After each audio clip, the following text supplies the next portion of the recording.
आमचं महायुती सरकार नेहमीच शेतकऱ्यांच्या मागे उभं राहिलेलं आहे ठामपणे. आणि शेतकरी जेव्हा संकटात तेव्हा सरकारने त्यांच्या मागे उभं राहण्याचं काम केलं आहे.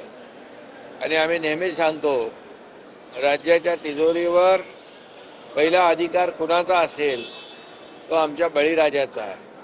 आणि त्यामुळे काल अंतिम आठवडा प्रस्तावाच्या उत्तरामध्ये मुख्यमंत्री महोदयांनी ज्या कर्जमाफीमधल्या ज्या अटी होत्या त्या अटी काढून टाकल्या, कमी केल्या. 50,000ची अट देखील काढून टाकली.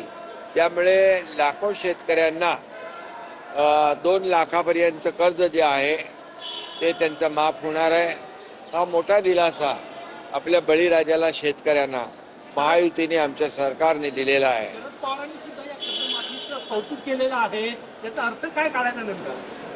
शरद पवार साहेब हे ज्येष्ठ नेते आहेत. चांगल्याला चांगलं म्हणण्याची त्यांची वृत्ती आहे आणि अनेक वेळा त्यांनी ते दाखवून दिलेलं आहे. परंतु काही लोक जे आहेत, सरकारने किती चांगलं काम केलं तरी सुद्धा त्याला सरकारवर आरोप करण्याचं, टीका करण्याचं, जे काही खोटं बोला पण रेटून बोला, अशा प्रकारची वृत्ती काही विरोधी पक्षातल्या लोकांची आहे. त्यांना हा खऱ्या अर्थाने एक शरद पवार साहेबांनी दिलेलं उत्तर आहे. उद्धव ठाकरे पुढच्या शनिवारी नागपूरला येऊन रामरक्षा पठण करणार आहेत असं ट्विट संजय राऊतांनी केलेलं आहे. मुख्यमंत्र्यांच्या शहरात या सगळ्या बाबतीत खरं म्हणजे त्यांना आता जनतेने केली शिक्षा तेव्हा त्यांना आठवली रामरक्षा. आणि मी सांगतो की हे उशिरा सुचलेलं शहाणपण आहे. आणि त्यांना कळलं आहे की जो राम का नहीं वो किसी काम का नहीं. आणि हिंदुत्व हे काही आपण जसं टी शर्ट बदलतो तसं हिंदुत्व बदलता येत नाही. ते मनातून असावं लागतं. बाळासाहेबांचे विचार जेव्हा त्यांनी सोडले तेव्हाच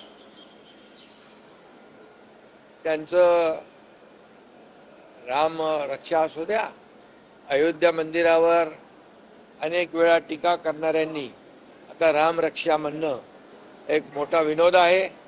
आणि ज्यांनी हनुमान चालीसा म्हणणाऱ्यांना जेलमध्ये ठुसलं, जेलमध्ये टाकलं, ते आता राम रक्षा. बरं आहे, चांगलं आहे. संजय राऊत हिंदी में बताएं जिस तरीके से बात आपने की थी, जब मुद्दा कहाँ तक पहुँचा है, क्या वहाँ पे भी बड़े पैमाने पे भ्रष्टाचार हुआ है, किस तरीके की बात सामने आ रही है? कहाँ पर? सिद्धिविनायक में जिस तरीके से देखिए, मैंने कहा क्या, मैंने बताया कि जो एक जब भी वो किल्लेदार जो मनसे के पदाधिकारी हैं उन्होंने प्रेस कॉन्फ्रेंस ली थी और वो प्रेस कॉन्फ्रेंस का मैं कल के मेरे रिप्लाई में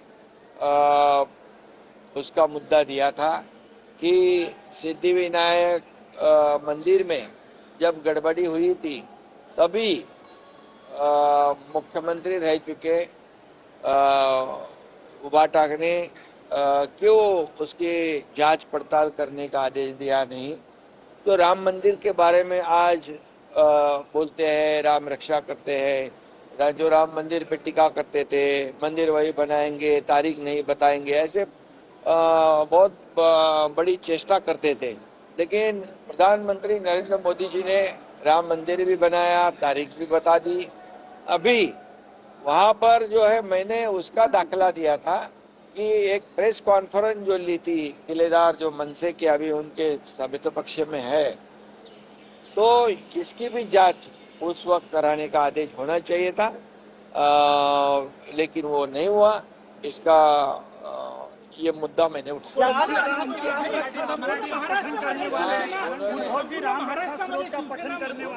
उन्होंने कहा था उन्होंने कहा था किल्लेदार जी ने, मनसे के लीडर ने, कि सिद्धि विनायक को धोखे और वहां पहुंचते थे खोके। अब ये मेरा नहीं है बोलना, मैंने नहीं बोला है, ये उन्होंने प्रेस कॉन्फ्रेंस किया था, उसका दाखिला मैंने दिया है। अभी राम रक्षा तो मैंने बता दिया कि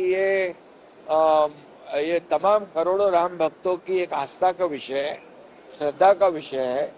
जो हुआ है उसकी जांच शुरू है और उसमें कोई भी नहीं छूटेगा। आपको पता है कि मोदी जी की भूमिका क्या है।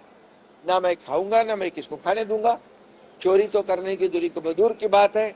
इसलिए मोदी जी और योगी जी जिन्होंने इसमें गलत काम किया होगा उनको जेल में, बिल्कुल जेल के सलाखों के पीछे अंदर डाल देंगे, ये विश्वास है। ये करोड़ों करोड़ों राम भक्तों का ये संवेदना का विषय है, ये श्रद्धा का विषय है। तुमच्या नेतृत्वात संपूर्ण महाराष्ट्रात शिवसेना मजबूत केली जाते, विदर्भातही वेगानं काम सुरू आहे, परंतु आमदारकी किंवा इतर संधी देताना नवीन पक्षात आले त्यांना पहिले संधी दिली जाते, असं का होतं? पक्ष जेव्हा पुढे जात असतो त्यावेळेस जी काही समीकरणं आहेत पक्ष वाढीसाठीच करावी लागतात आणि पक्ष वाढला तर सर्व कार्यकर्त्यांना संधी देता येते। त्यामुळे हे ज्या पद्धतीने लोक येतात शिवसेनेमध्ये, शिवसेना एक दिलेला शब्द पाळणारा पक्ष आहे, दिलेला विश्वास सार्थ करणारा पक्ष आहे, कमिटमेंटचा पक्का पक्ष शिवसेना। एकनाथ शिंदेवर लोकांचा विश्वास आहे म्हणून लोक